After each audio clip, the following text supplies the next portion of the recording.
This conflict is not only playing out on the street, but also in the courtroom. Late today, a federal judge denied a request by Oregon's Attorney General to place greater restrictions on the conduct of federal officers in Portland.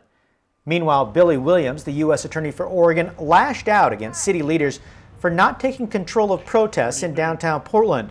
The state's top federal prosecutor complained the nightly clashes between protesters and federal officers, which has resulted in damage to the federal courthouse, fires, and injuries to both sides, has been mischaracterized.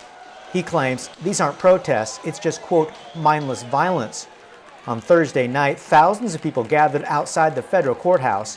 Speakers, including the head of the local NAACP, rallied around the cause of racial justice.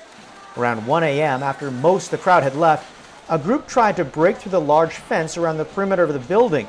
Later, a wall of federal officers could be seen throwing canisters of tear gas or smoke toward a crowd in the street.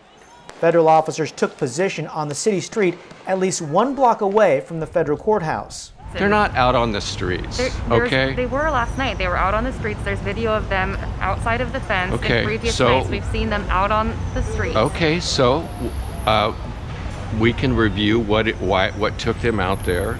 A pair of federal watchdogs have launched investigations into the authority and conduct of federal officers. And in another case yesterday, a judge ruled federal officers cannot arrest journalists or legal observers during the protests in Portland. Iboshi, KGW News.